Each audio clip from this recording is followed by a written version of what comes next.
Welcome to the Silence Media Book Club. For this, our first online meeting, we are thrilled to be joined by the American author Bob Hoffman. We're going to talk to Bob about his new book, Advertising for Skeptics, which he describes as a universal musing on the nature of contemporary advertising. Described as an acid-tongue genius, Bob is a keynote speaker at our conferences, has written several books about advertising, and he is, of course, the keeper of the Ad Contrarian blog, which is devoured by our industry's internal critics. Bob is to advertising as the fox is to the henhouse. In Advertising for Skeptics, he writes that people in our industry are misinformed to a degree that is startling, that we respect no history, we observe no principles, we have no connective tissue, that every generation tosses out what was learned before and declares it dead. Bob, welcome to Book Club. Thank you very much. Nice to be here, Lee. And welcome to our readers, a wondrous cast from across the industry who have joined us today to ask Bob their questions about advertising for skeptics. And finally, welcome to those of you who are watching us live online.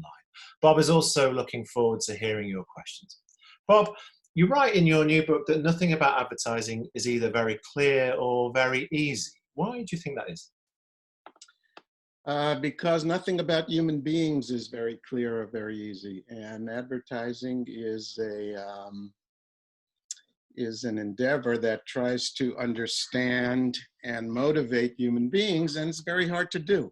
It's a difficult thing to base your career on, and as you go on, you learn more and more that things that you think you knew, you don't really know. And so that's why that's the answer. Would you say it's part art, part science? Yeah, it's we're trying to make it more scientific, but I'm not really sure we're using a lot of mathematics, we're using a lot of technology. I'm not sure we're using it very well. As a matter of fact, I am sure we're not using it very well. But we're trying to make it more scientific. It's not easy to do. It's, we're kind of like drunken sailors who've been out at sea for 2 years, and then we come into port and we get drunk and get venereal disease. And that's how we are with technology. For years, for decades, the advertising industry has been criticized for not being scientific, for being too much about feel and about opinions.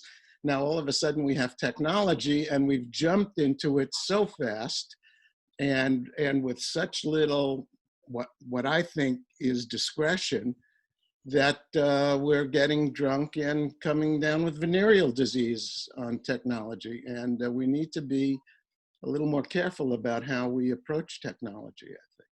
Okay. Let's have our first question from my colleague, Molly White at Silence Media. Hi, Bob. Hi, Molly. I have a bit of a two-part question for you, so I hope you don't mind. But in Advertising for Skeptics, you report that only 5% of people within the advertising industry are over the age of 50. So I guess my first question is, what happens to them when they reach 50? Where do they go? And then also, what do you think the industry misses by no longer employing them? Can I answer the second part first? Sure. Good. One of the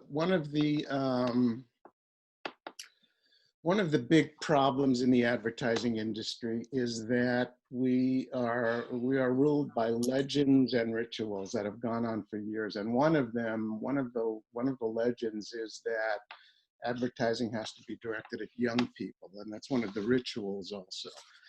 We worship the 18 to 34-year-old age group. But the fact is, here in the States at least, the majority of consumer spending is done by people over 50.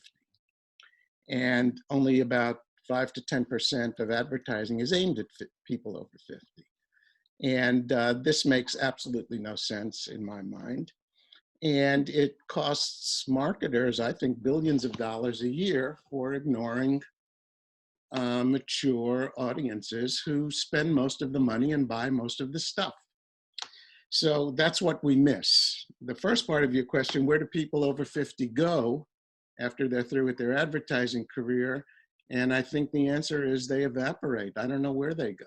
I don't know what happens to them. So many of them, so many very highly qualified, talented people are thrown away.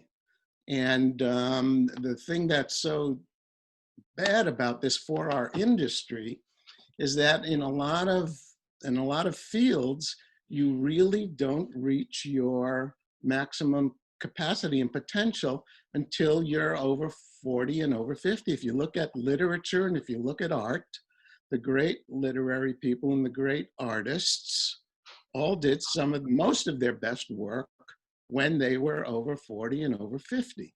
It's not like in science and math where a lot of the great work is done by younger people. In writing and in art, which are the methods that we use to communicate, people who are older are often reaching their peak just when we're getting rid of them. And I think this does a lot of harm to our industry and to our clients. That's an interesting question, Molly. Thank you. Especially interesting to me as a 47-year-old working in advertising. And in fact, we've had a question come in live from Ashley, who is in London. And Ashley says, "Hi, Bob. Any sign that ageism in our industry, both in terms of employment and in terms of targeting the older consumer, might be being addressed?" Do you see a change, Bob? Hi, Ashley. I don't see a change, but you know, I'm not inside the agency world anymore. I'm outside as an observer. I'm retired from the agency business, but what I see is the exact opposite, that we're worshiping youth more than ever, and that we are ignoring the people who spend most of the money more than ever. Okay. So our next question, Bob, is from Genevieve Barrett from Simon & Schuster. Jen, you've got a question for Bob about social media. Yeah, so I wondered, we talk about social media platforms really relying on the dopamine hit that users get when someone engages or likes their content. And I just wondered, you talk about brands' short-term tactics, and I wondered if you thought that was the industry's version of that, really, in i.e. we're getting obsessed with short-term tactics like driving clicks, and is that sort of the industry version of that dopamine hit in social media? Well, first, let me ask you this, Jen. Why aren't you publishing my books? That's the most important question. Okay, next. The next one. Yes and no. I think it's yes. We love the hit that we get when we see that we're getting clicks and we're getting, you know, that makes us feel good as marketers, and that's part of it. That's, you know, the emotional part of it. But also there is there's a terrible kind of prejudice toward the short term versus the long term that is ruled by the financial people and the big shots at corporations who don't understand and can't understand brand building, because brand building is not something that you can quantify easily. And these people are quantifiers, and they want to see every day that what they're spending on marketing is actually paying off that day or that week. And it's very hard to explain. I've had to do it so many times in my career, stand up in front of people who are financial people, basically, and explain to them that you can't use the logic of cause and effect in brand building.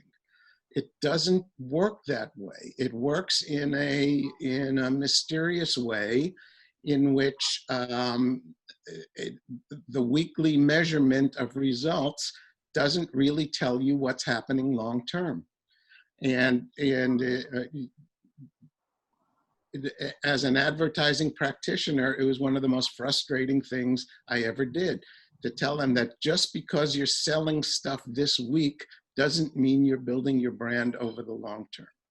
It's very hard for a lot of business people to understand that. Jen, do you see that in your career? Do you face that battle, that pressure between short and long term? Yeah, absolutely. And especially in sort of authors that we're trying to build as brand authors, particularly authors that have series. Yeah, it's especially when you're trying to justify to author or agent how that campaign is going and how you want to do it. Yeah, it's really hard to sort of justify your reasoning for doing something that's not going to have an instant impact on sales that week, and actually it might have an impact on building that author for their brand, you know, a year down the line, 2 years down the line, even further. But yeah, on actual weekly sales, yeah, it's really hard to justify sometimes. And the problem is that a lot of the executives, particularly the CMOs in corporations, aren't going to be there in 2 years. They don't care what's going to happen in 2 years. They're being measured, they're being evaluated, their salaries are based on what's happening today. And you know, on the list of what's important to them, today is so much more important than 2 years from now, when they are probably going to be in another company. Okay, well, thanks, Jen, for that question. Bob, Liz Famoso from Universal McCann, she has a question for you about ad fraud. About? Ad fraud. Ad fraud, okay. Yeah, Bob. You deliver some really punchy stats in your book about the scale of ad fraud and viewability rates being ridiculously low as well. Your conclusion is that the only way that we can rise above the giants such as Google and Facebook and demand a change across the industry is to end tracking. So my question to you is, do you really think that that's realistic? And beyond the application of ad verification technology, what small measures can online media planner buyers such as myself, what can we do to make a difference? Is it realistic to end, let's do one question at a time. Is it realistic to end tracking? I think it is. I think there has been a lot of progress made in consumers understanding the dangers of tracking. And I think that it is first steps have been made, you know, GDPR, it's been, I think so far, a failure, but it was a first step, and I think it's moving in the right direction. And I think pressure from consumers will keep it moving in the right direction. So is it realistic to expect tracking to end? I would say it has a reasonable chance of happening. It's certainly not for sure, but I think it has that there's a reasonable chance that a lot of the most grotesque kinds of tracking will end someday. Not today, not next week, but someday. It's much too dangerous in democratic societies to have marketers know everything about us, what we're doing, where we're going, who we're speaking to, what we're saying. Too dangerous. The question of what media planners and buyers can do to minimize fraud, the most important thing is to get educated by the people who aren't within the ecosystem, if you will. You know, so many people have so much ad fraud doesn't just pay off the fraudsters. Ad fraud contributes a lot of money to a lot of people along the ecosystem. And there are a lot of people who are heavily invested in getting not too serious about ad fraud. Remember, a lot of agencies make money based on volume. You know, they're getting a commission, and fraudulent clicks and fraudulent websites and fraudulent audiences create revenue for agencies too. It's not just the fraudsters. Now, I'm not saying that the agencies are complicit with the fraudsters, but as a byproduct of fraud, there are a lot of companies all along the line who aren't fraudsters, but are profiting from fraud. So the most important thing, listen to people who are giving you an alternative point of view. Augustin Fu is one of them. MMI is another company that does that here in the States. These people they're not invested, they're not making money from this. And there's a guy, Professor Cavazos, I think his name is, I've written about him. He's an economist and he's written about fraud. So you have to dig a little deeper than the usual suspects to find out who's giving a completely different view about fraud that you can learn from. I am not a fraud researcher. I can't help you with that. I just report what people who I trust tell me and write about. But as someone who's responsible for this, I think it's important that you hear alternative voices from the voices you hear within the industry. Thank you, Bob. You are watching the Silence Media Book Club. Bob Hoffman is talking about his new book, Advertising for Skeptics. Please ask us a question and we'll put it to Bob. Let's have another question, Bob, from one of our online readers. Mark, this time from Manchester. He says you do a lot of Facebook and Google bashing in your weekly newsletter. Surely Amazon are more scary because they know what you do, buy, read, and watch on TV. Yeah, I have... I'm not giving Amazon a free pass at all. They have a lot of problems with what they're doing. Particularly, one of the things that really bothers me about Amazon that's become an issue lately is the fact that they pay almost no taxes. That They have billions and billions of dollars of sales and pay almost no taxes. And this is unfair to society, because like it or not, nobody likes to pay taxes, but taxation funds some of the most important work that we can do to help people who need help. It funds education, it funds housing, it funds social services. And when these companies like Amazon, like Apple, when they pretend to be socially conscious, but deprive the society of the money that it ought to have to do what is right, this bothers me a lot. So yes, that was Mark in Manchester. Yes, I agree with you. Amazon are no angels. I happen to pick on Facebook a lot because I can't stand Mark Zuckerberg. I think he's a creep.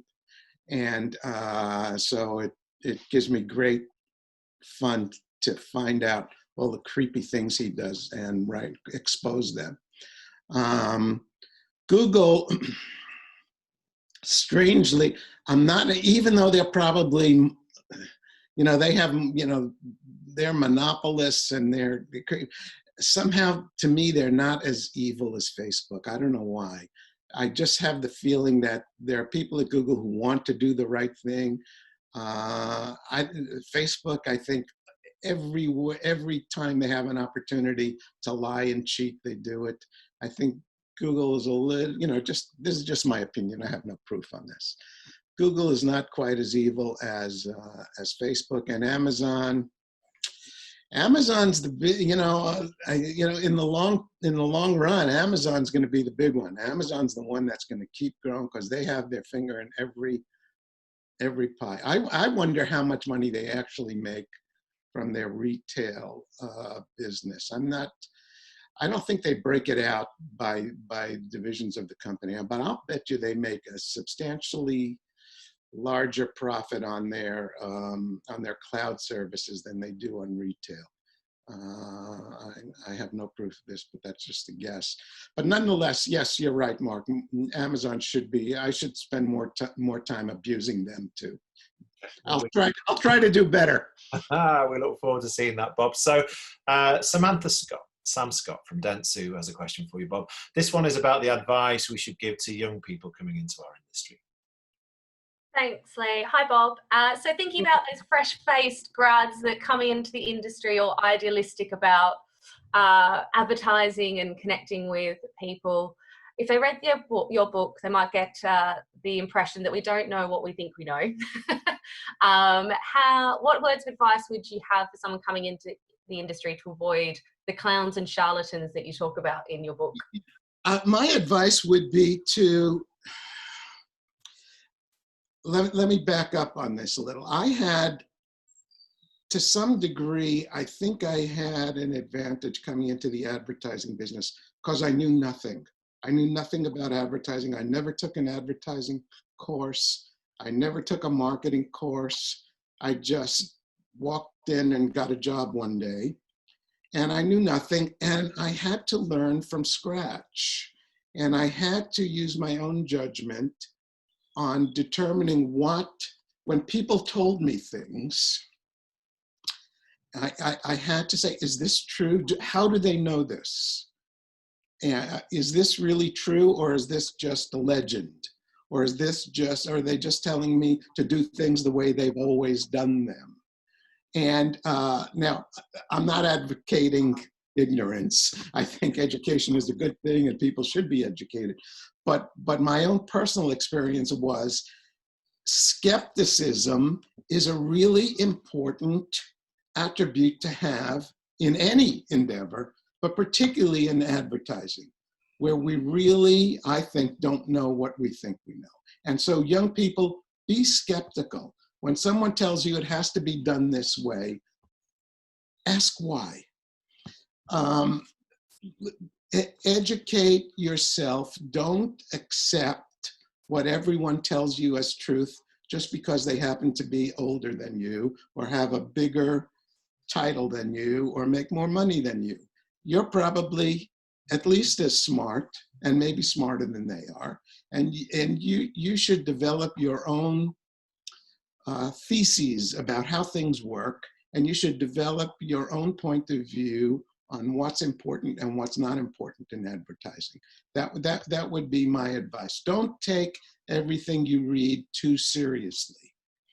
Think for yourself, and most importantly, think creatively. Think about doing things in different ways. Thanks, Bob. That's a lovely answer, and thanks for your question, Sam. Bob, Kevin Joyner from Crowd has a question for you about what he calls a dichotomy in media buying. Hi, Bob. Kevin? In the book, you lay quite a lot of blame on programmatic buying technology. And you analyze this, and you talk about two types of website: quality publishers and trash websites. And on the trash sites, the inventory is cheaper, and the programmatic platforms and the way we buy favors that.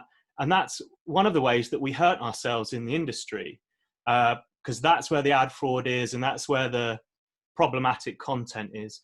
But I wondered if you would accept that really, actually, there is a huge middle ground in terms of the type of website.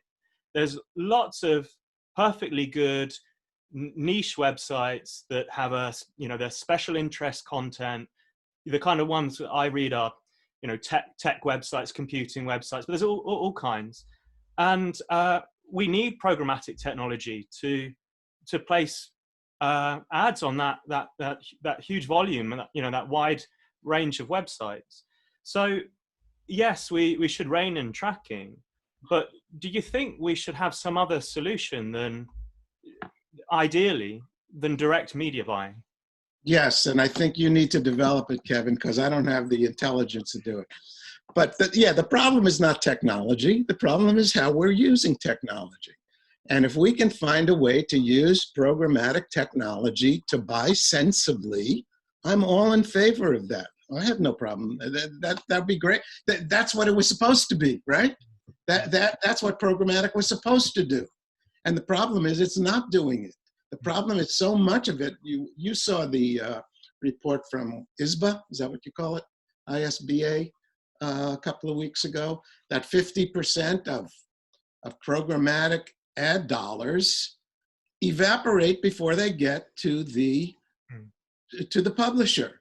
Now, imagine yourself, let's say you weren't investing your money in advertising. Let's say you were investing it in stocks, and you went to your broker and you brought him 5,000 pounds, and he took 2,500 of those pounds and he invested 2,500 in stocks. You'd be outraged. You'd go crazy. But that's what's happening. Half of the money that we're investing in programmatic advertising is evaporating before it gets to the publisher, before it can do us any good. Now, I accept that the programmatic technology adds some value to the buy, but not 50%. There's something wrong there. There's something very, very wrong there.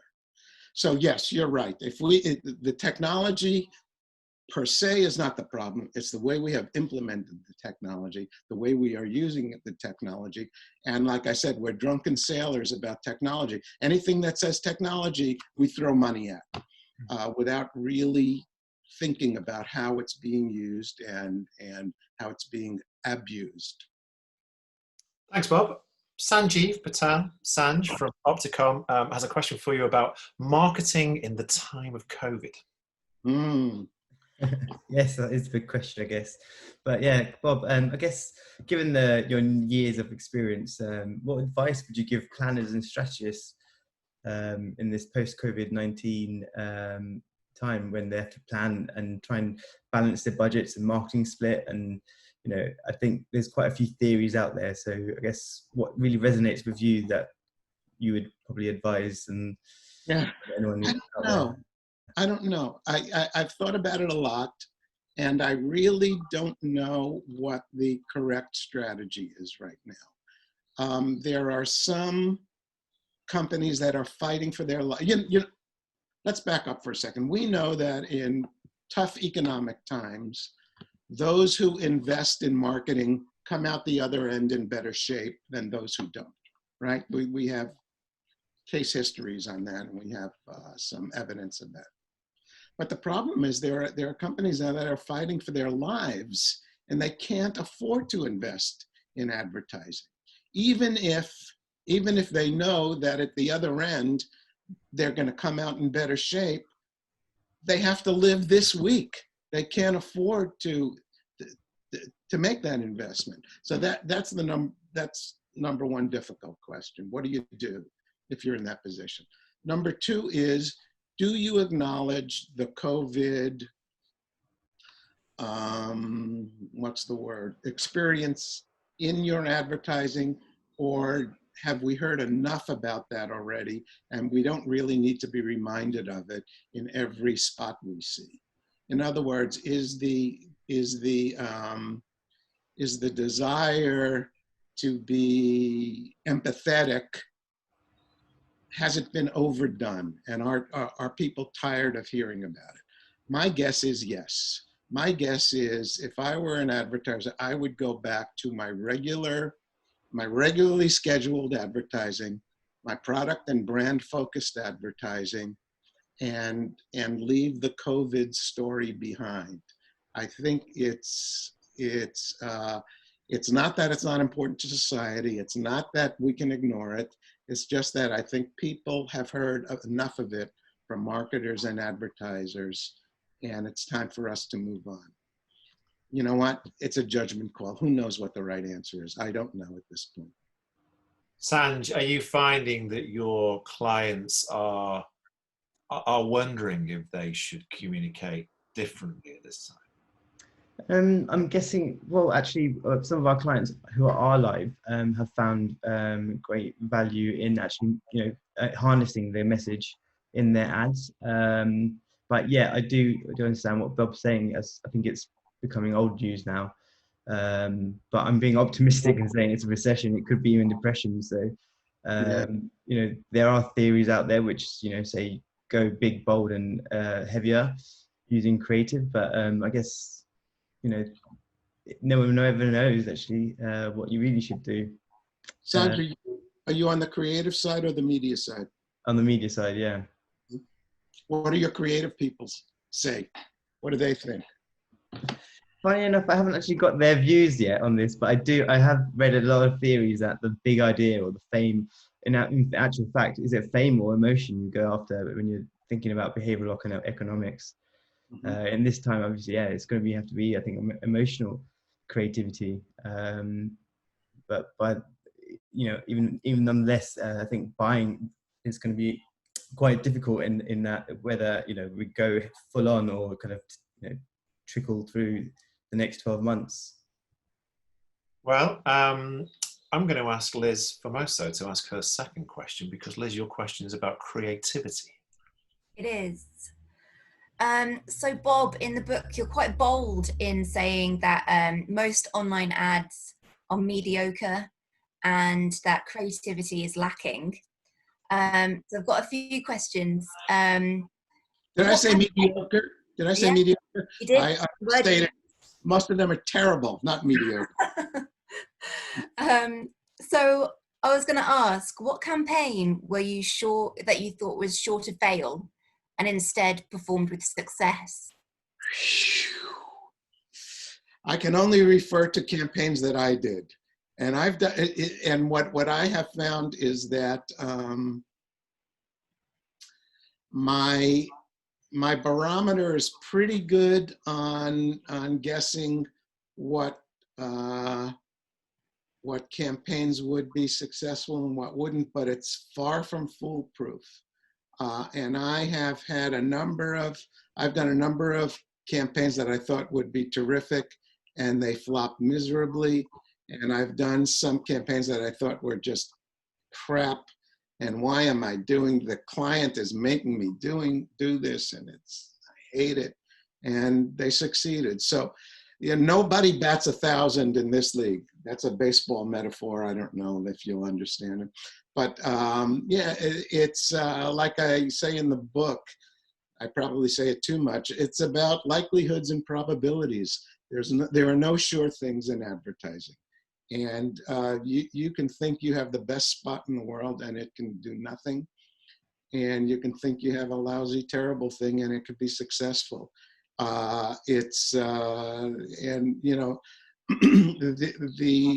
The extent to which you are successful in this business has a lot to do with the extent to which you can calculate likelihoods and probabilities. Is this likely to be successful? Does this, that's as good as you can do, I think, in advertising. Thank you, Bob. Liz, do you agree with that? Yeah, I was going to say, what can you learn from campaigns that flopped and campaigns that succeeded that you didn't expect? So I guess the learning is advertising is just really unpredictable. So you just kind of got to roll with the punches, really. Yeah. You can learn things. I'm not saying you don't learn from experience. Of course you do. But every campaign is different and it occurs at a different time in a different environment. And so sometimes what you think you have learned is not a result of the campaign, it's a result of some other force or something else a competitor was doing. And you think your campaign was successful because it was so brilliant, but it turns out that your competitors production line broke down and you were able to, benefit from their not being in store. There are a million things that can affect the success of a campaign that you can't control. That's an important thing to understand. And, but generally you learn, as a general rule, you learn as you go on. You get a sense for what's successful and what's not going to be successful. It's just not, it's not 100% thing. It's likelihoods. You learn likelihoods. You don't learn facts in advertising. Mm. Bob, Sam Scott's got another question for you. This is again about what you describe as marketing by selfie stick. Yeah. So you highlight the lack of age diversity as the question that Molly asked was quite similar. and the negative impact that it has on our ability to understand the audiences that we're trying to market to. We tend to be full of quite young people, but I work in London, and when you go into agencies and also sales side here, there is a lack of age diversity, but also ethnicity, socioeconomic diversity, just diversity across the board, really. What do you think are the core reasons for our lack of ability to be made up of people that are reflective of the populations we want to advertise to? Because we have this prejudice on the inside that everyone is like us. And, you know, when I'm talking to you, I say, you know, I understand I understand that people are very different and that. But when I'm evaluating advertising, I kind of snap back to what would people like me think of it? What are my friends going to think of this? What are the people I know going to think of this? And one of the things that I've written about is that here in the US, we have something called the DMV, the Department of Motor Vehicles. And I used to encourage my creative department, the people there, to go to the Department of Motor Vehicles, sit there for an hour, and have a good close look at the kind of people that you're advertising to, because they're nothing like you. They don't go to the restaurants you go to. They don't go to the pubs you go to. They don't wear the same clothes that you wear. They don't drive the same cars that you drive. And their points of view are very different. And these are the people that you're writing for and that you're designing for. And if you don't get that, then you're never going to communicate. You're never going to connect with the people who you're supposed to be connecting with. We live in a bubble. We live in a bubble of people like us. It's ridiculous, not just age-wise, race-wise, economically, culturally, and we are just not educated enough in what other people are like. And that's very important for the advertising industry to understand that, and for the people in the advertising industry to broaden their horizon. Because as much as they want to be inclusive, as much as they want to celebrate diversity, there's just, it's very hard for them to do culturally because of where they live, what they do, how they've been brought up. The advertising industry, at least here in the States, it may be different where you are, at least here in the States, is kind of monochromatic. You know, we're trying to be better at this, but we're a far cry from there. Thanks, Bob. Kev's got another question for you. Kevin Joyner. This one is about privacy. Kevin. When did Nick get to ask a question? I haven't heard any questions from Nick. Don't worry, it's coming. We're saving the best till last, mate. Okay. Get Kevin. Hi again, Bob.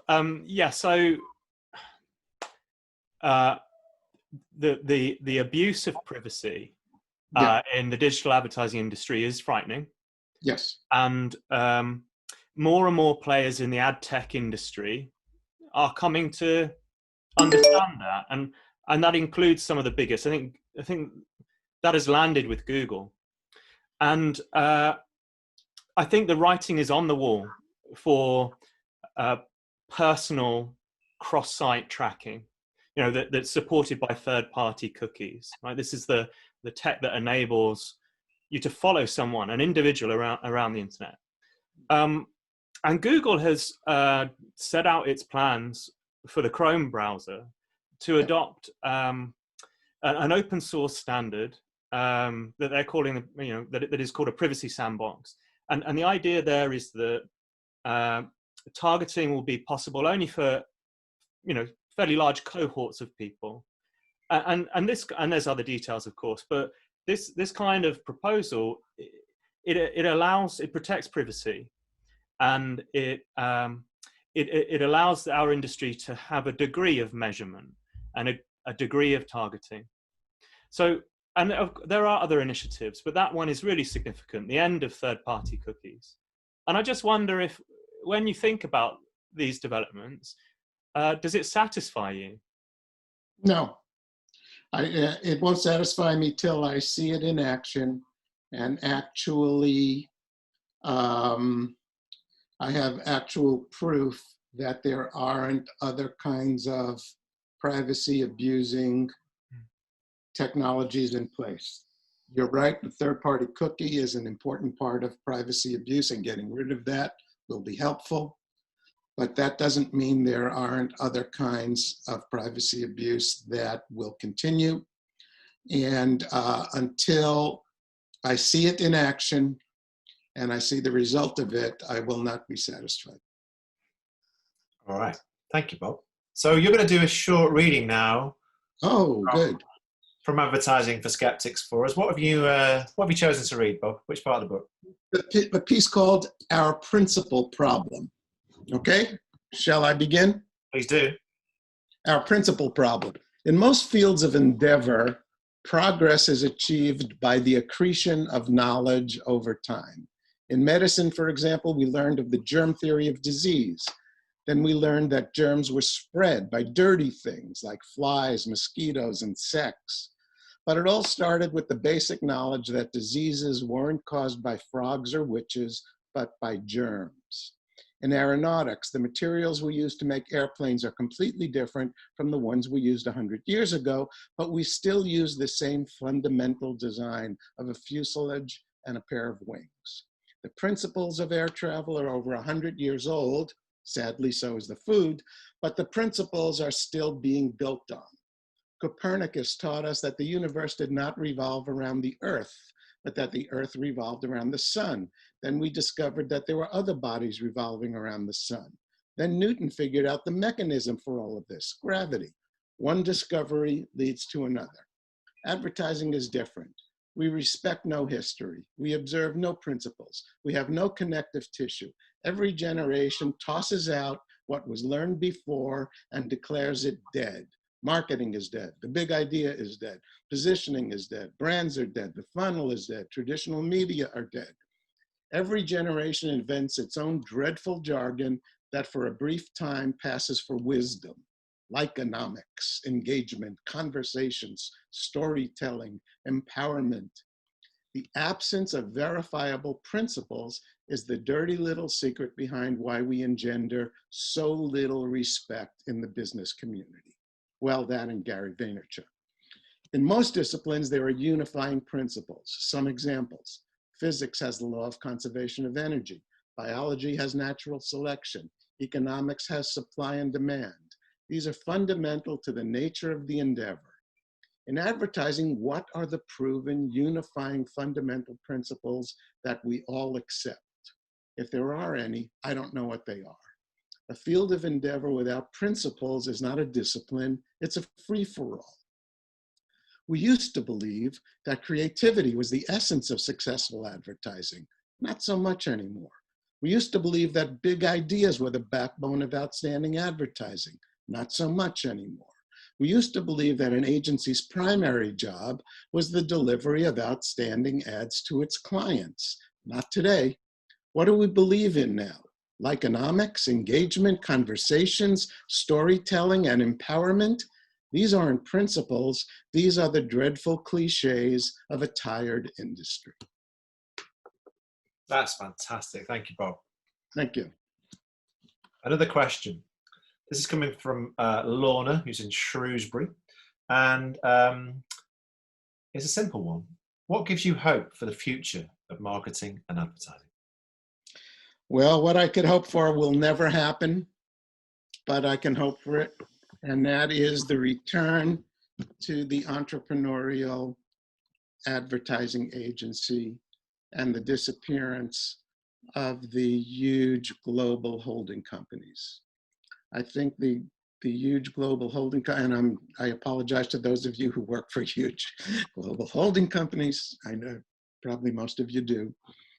They have changed the culture of the advertising industry in what I think is a bad way. the advertising industry used to be a bottom-up industry where an account person and a media person and a creative person would get together and start an agency, and they would grow it, and it would hopefully thrive, and then another creative person and another marketing person, another media person from that agency would say, screw these guys, we can do better than they can, and they would start their own, and that would grow. Now it's a top-down industry where big holding companies, instead of agencies growing from grassroots, they're being bought top-down and integrated into big things. And the bigger the things are, the more we are ruled by Wall Street rather than what's right for us, what's right for our employees, what's right for our clients. More and more, it's about what's right for investors. I have nothing against investors. They're entitled to a reasonable return on their investment. But when you start neglecting what's important to your industry to the extent that it harms it in order to return money to the investors, that's where you get in trouble, and that's where we have gotten in trouble, I think. And I think the corporate ad agencies are not, and it's reflected in the work. You talk to any marketing person, they're going to tell you advertising isn't as effective as it once was. And there's no one to blame for that but ourselves. We can do all the finger pointing we want, but it's our responsibility to make advertising effective, and we've made it less effective. And I think a lot of that has to do with the nature of the industry as a big corporate Wall Street kind of industry that it never was before. Thanks, Bob. Bethan Corlett from the 7 Stars wants to talk about a revolution. Bethan. Revolution, cool. So I really enjoyed the chapter in the book where you talk about the danger in the industry, and it kind of it felt like you were invoking a revolution. And I guess my question is, obviously you kind of already touched on the Google monopoly, and it feels like Google has such a strong hold on advertising. The ad servers that the agencies use, the Google Analytics that are on our clients' sites. They kind of have that monopoly across the whole of the industry, and it's very hard to not touch the Google, universe at some point along the thread. So my question was, obviously Google are getting rid of cookies in Chrome next year, and do you think that in a way they've kind of shot themselves in the foot, because it's kind of taking away the biggest source of tracking? Or it's the biggest removal of tracking that's kind of shaking up the industry so far. Do you think they've kind of shot themselves in the foot, and that they're going to spark that revolution off the back of that? Or do you think we're all just going to pivot to another method of, tracking and measurement? They don't have a history of shooting themselves in the foot. So I would be surprised if there isn't a plan B back there somewhere to retain all the business that we think they may be losing. I am, like I said before, I'm officially skeptical, and I'm always officially skeptical until I see results. So I think Google knows what they're doing. I don't know what it is, but a revolution, I doubt it. I think, they're pretty smart. They know what they're doing, and I don't think this is going to do much harm to them, but we'll see. Maybe it will. Maybe it's a bigger deal than I think it is. We'll see. Okay, Bob, another question from Genevieve Barrett. Jen, you have a question about Gen Z, as they're called. I do. I guess I'm jumping back a little bit to the beginning and Molly's question, because I really loved your chapter about the millennial hustle. So I wondered, do you think that we're about to do the same thing that we've done with millennials with Gen Z, by obsessing over them, about how to reach them and treating them, as you say, like a new species? And the second part of my question, why are we still so tempted by demographic targeting instead of behavioral targeting?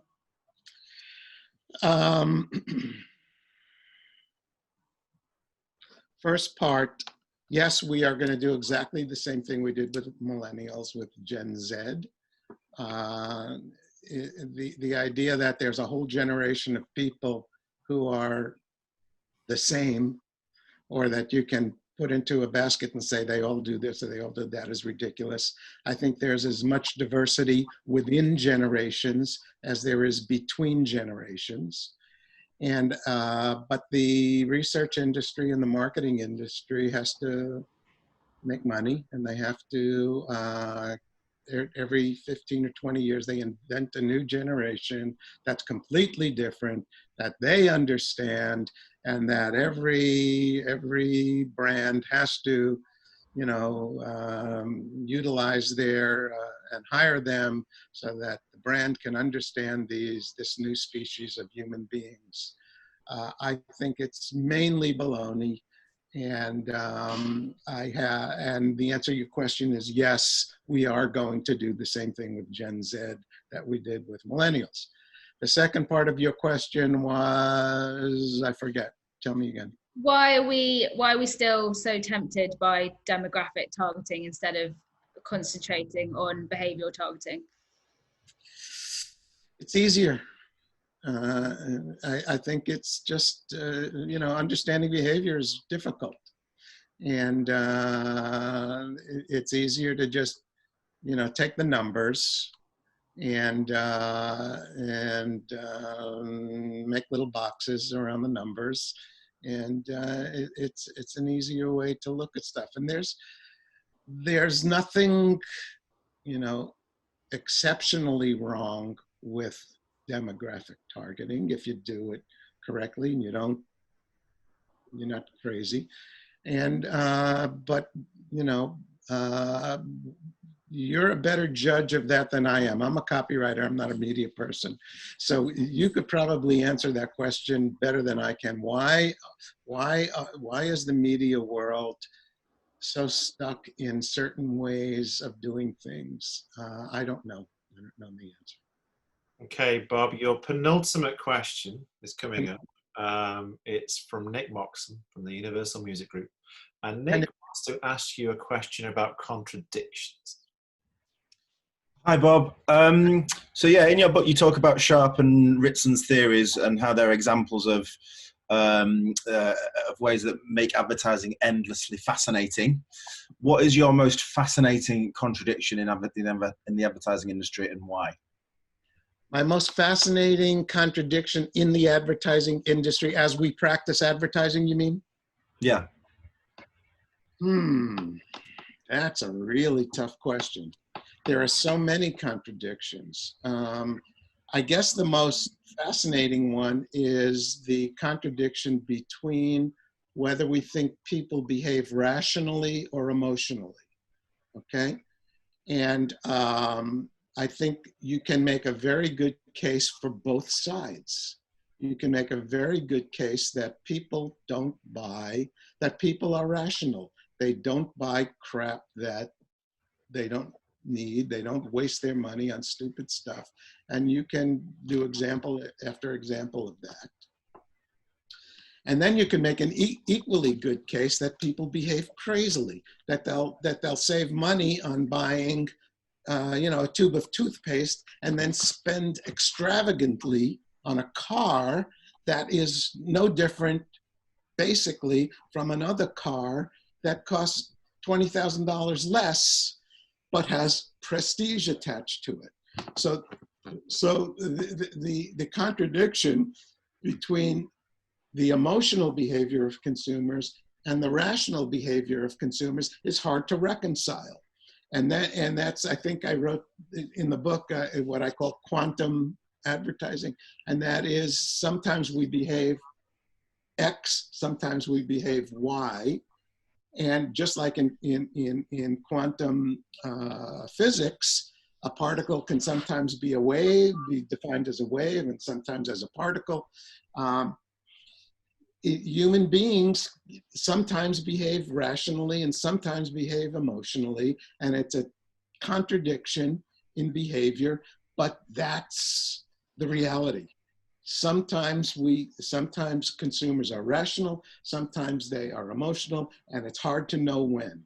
And it's hard to know how they're going to behave. And sometimes the same person purchasing in the same category will behave emotionally and sometimes will behave rationally. And that, I guess, is, as far as I'm concerned, the biggest contradiction and the hardest one to understand, and the one that I think the marketing industry understands least.